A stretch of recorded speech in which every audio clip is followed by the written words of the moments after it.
بسم اللہ الرحمن الرحیم۔ السلام علیکم ورحمۃ اللہ وبرکاتہ۔ حضرت ہند رضی اللہ تعالی عنہا بنت عمرو بن حرام کا قبول اسلام۔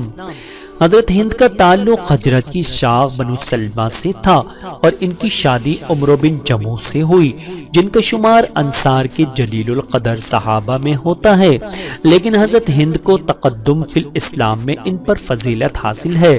حضرت عمرو بن جموح ہجرت نبوی کے بعد غزوہ بدر سے کچھ پہلے اسلام لائے، جب ان کے فرزند حضرت معاذ اور ان کی اہلیہ ہند نے ہجرت نبوی سے پہلے اسلام قبول کیا۔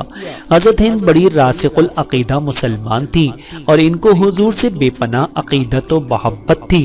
غزوہ احد کے موقع پر انہوں نے صبر و استقامت، جوش ایمان اور جب رسول کا ایسا تقریر خیز مظاہرہ کیا کہ تاریخ میں شاد و نادر ہی اس کی کوئی مثال ملتی ہے۔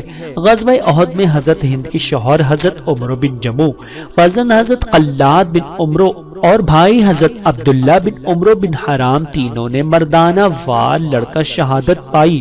حضرت ہند نے شوہر، فرزند اور بھائی کی شہادت کی خبر سنی تو کسی غم و اندوز کا اظہار کرنے کے بجائے لوگوں سے پوچھا، مجھے یہ بتاؤ کہ رسول اللہ صلی اللہ علیہ وآلہ وسلم کا کیا حال ہے؟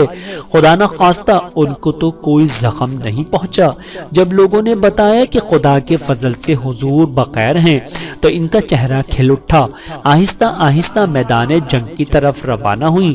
جب حضور کو دیکھا تو بے اختیار عرض کیا، آپ سلامت ہیں تو سب مصیبتیں ہی ہیں۔ حضرت ہند رضی اللہ تعالی عنہا پر اللہ رب العزت کی کروڑوں رحمتیں نازل ہوں، آمین ثم آمین۔